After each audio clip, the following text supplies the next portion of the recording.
Dengan sisa-sisa tenaga terakhir yang dia miliki, tenaga yang bahkan dia nggak tahu dari mana asalnya, Stephen mulai berteriak. Dia mengibarkan bendera darurat yang dia bikin dari sobekan kain seadanya. Nelayan-nelayan itu awalnya ngira sekocinya itu cuma puing-puing sampah yang ngambang. Tapi saat mereka mendekat, mereka melihat sesuatu yang bikin mata mereka melotot. Ada sesosok manusia yang masih hidup di dalamnya.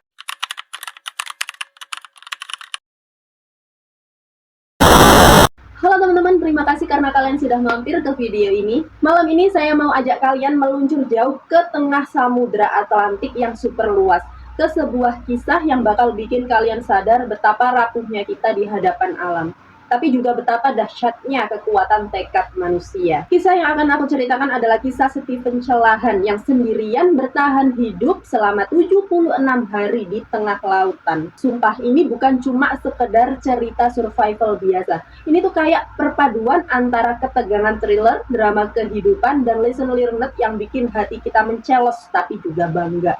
Oke, kalau kalian udah siap, kalau mental kalian udah kuat, kalau hati kalian udah tegar, yuk kita mulai pelayaran impian yang mendadak berubah jadi neraka. Kisah epik ini bermula di tahun 1982. Ada seorang pria bernama Stephen Celahan. Dia ini bukan pelaut kaleng-kaleng, teman-teman. Dia itu desainer kapal sekaligus pelaut yang udah makan asam garamnya lautan.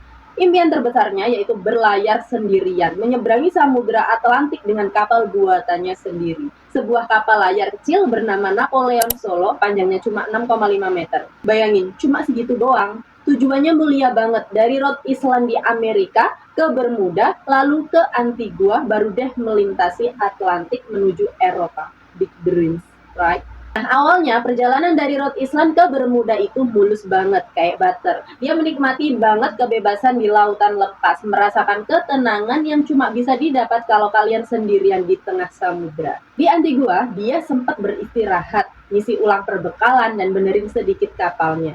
Semuanya lancar, semuanya baik-baik saja. Tapi kalian tahu kan, hidup itu kadang kayak roller coaster. Jadi pada 4 Februari 1982, sekitar 8 hari setelah dia ninggalin Antigua dan mulai perjalanan utamanya menuju Eropa, mimpi indah itu tiba-tiba berubah jadi mimpi paling buruk dalam hidupnya. Jam 12:30 dini hari saat Stephen lagi tidur di kabin, kapalnya mendadak menabrak sesuatu yang sangat besar. Dugaan kuatnya sih, paus raksasa atau kontainer yang lepas di bawah permukaan air. Brak! Benturannya itu teman-teman nggak main-main, begitu keras sampai lambung Napoleon Solo langsung jebol. Air laut langsung nyembur masuk ke dalam kapal dengan kecepatan yang ya ampun nggak masuk akal. Stephen langsung terbangun, kaget, panik, tapi instingnya langsung nyala. Kapalnya tenggelam. Dia berusaha mati-matian nahan air yang masuk, tapi sia-sia. Itu air kayak air bah. Dia cuma punya waktu beberapa menit, bahkan mungkin detik ya, buat nyelamatin apapun yang bisa dia raih. Dalam gelap dan kepanikan yang luar biasa, dia berhasil meraih satu-satunya harapan, yaitu sebuah sekoci karet penyelamat yang kecil banget. Sebuah tas berisi perlengkapan darurat yang minim banget, beberapa bungkus makanan kering, dan yang terpenting, peta sama alat navigasi sederhana. Itu doang. Melihat Napoleon Solo yang kesayangannya, ini kapal hasil jerih payahnya, pelan-pelan ditelan ombak Atlantik, Stephen cuma bisa pasrah di situ. Dia sendirian, di tengah lautan yang maha luas, di dalam sekoci karet yang sumpah ukurannya nggak lebih besar dari tempat tidur gantung kalian di rumah. Bener-bener sendirian.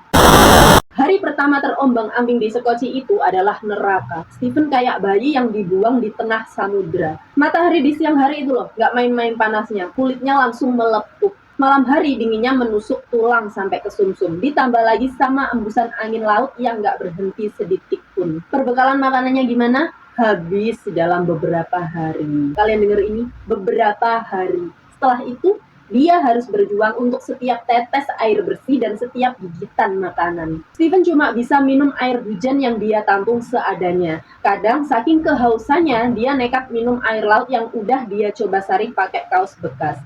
Meskipun dia tahu itu racun buat tubuhnya dalam jangka panjang, tapi ya gimana lagi, itu satu-satunya pilihan. Lalu untuk makanannya bagaimana, Rit? Dia harus jadi pemburu sejati. Dia bikin tombak seadanya dari dayung yang dia punya sama kait kawat.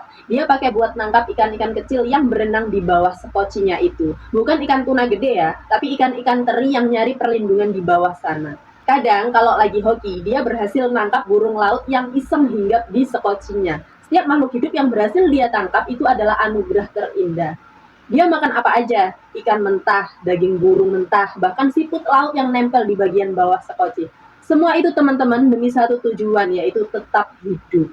Gak cuma kelaparan dan kehausan, Stephen juga harus menghadapi badai dahsyat. Samudra Atlantik itu nggak main-main galaunya. Badai bisa datang kapan saja. Dan itu bikin sekocinya terbalik berkali-kali. Bayangin, lagi di dalam sekoci kecil, tiba-tiba kebalik. Kalian terlempar ke air dingin, gelap, dan ombak sebesar gunung. Dia harus cepat-cepat muter balik sekoci itu. Buang air yang masuk dan menyelamatkan sisa-sisa harta bendanya. Dalam badai itu, dia kehilangan banyak banget perlengkapan, termasuk alat tangkap ikannya yang udah susah payah dia bikin. Bahkan sebagian kecil perbekalan yang udah dia kumpulin itu adalah momen-momen yang benar-benar menguji batas kesabarannya. Ini bukan cuma perjuangan fisik teman-teman, tapi juga perjuangan mental yang luar biasa. Hari demi hari, minggu demi minggu, bulan demi bulan berlalu tanpa melihat satupun kapal lain. Rasa putus asa itu perlahan mulai menggerogoti. Dia merasa kecil banget, gak berdaya di hadapan samudera raksasa itu. Kadang dia mikir, udah deh nyerah aja. Tapi ada sesuatu dalam dirinya yang gak mau menyerah. Stephen ini punya tekad yang gila. Dia selalu menjaga pikirannya tetap aktif. Dia rajin nyatat hari-hari yang sudah berlalu, bikin jadwal harian, terus-menerus merencanakan strategi buat tetap bisa bertahan hidup. Dia cuma punya satu tujuan teman-teman, yaitu harus hidup, harus sampai daratan. Selama 76 hari yang panjang dan mengerikan, Stephen Callahan ini mengarungi lautan lepas. Dia menghadapi badai gila, kelaparan yang menusuk, dehidrasi parah yang bikin tenggorokan kering kerontang, dan rasa kesepian yang menusuk sampai ke tulang. Tubuhnya kurus kering, tinggal kulit dan tulang. Kulitnya terbakar matahari sampai melepuh dan pecah-pecah. Dia benar-benar udah mencapai batas kemanusiaan. Berkali-kali dia melihat kapal melintas di kejauhan, tapi tak satu pun yang melihat sekocinya yang kecil itu. Harapan seringkali muncul setinggi langit, lalu pupus dalam sekejap. Tapi dia dia laki-laki, dia nggak nyerah, dia terus berlayar, pasrah sama arus laut. Berharap suatu saat nanti entah kapan dia akan mencapai ke daratan. Di hari ke-76 yang gak akan pernah dia lupakan itu, Stephen melihat sesuatu di kejauhan. Itu perahu-perahu nelayan, ya Allah. Itu adalah perahu-perahu nelayan dari Kepulauan Guadeloupe di wilayah Karibia. Dengan sisa-sisa tenaga terakhir yang dia miliki, tenaga yang bahkan dia nggak tahu dari mana asalnya, Stephen mulai berteriak. Dia mengibarkan bendera darurat yang dia bikin dari sobekan kain seadanya.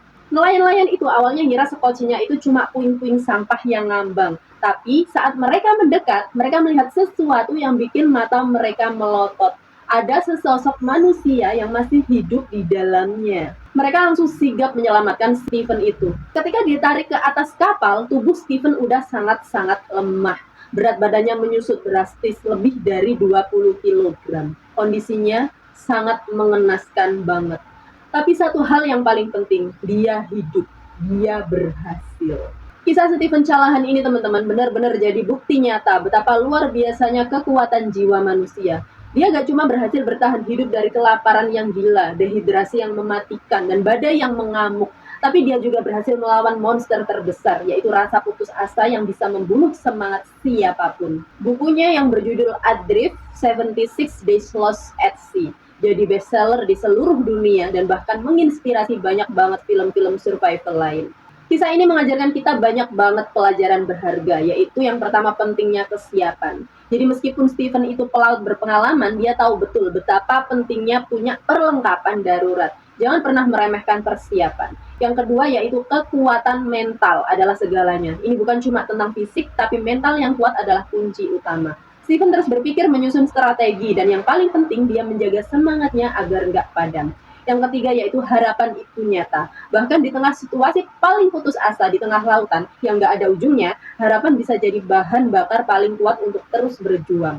Percaya deh, Stephen Callahan itu bukti nyata bahwa di hadapan alam yang ganas manusia bisa bertahan dengan akal, dengan tekad yang nggak kenal menyerah, dan dengan semangat yang membara.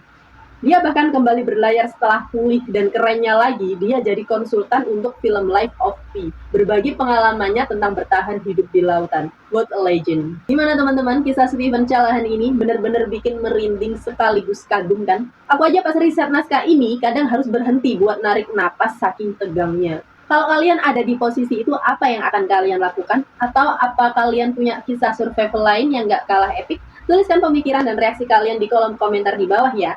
Aku penasaran banget dengar pendapat kalian. Dan jangan lupa untuk like video ini kalau kalian suka, share ke teman-teman kalian biar mereka juga tahu kisah luar biasa ini. Dan yang paling penting subscribe ke channel ini agar kalian gak ketinggalan cerita-cerita inspiratif dan penuh misteri lainnya. Sampai jumpa di episode berikutnya dan semoga kita semua selalu punya semangat juang yang tak pernah padam. Kayak Stephen Callahan ini ya. Sampai jumpa, dadah!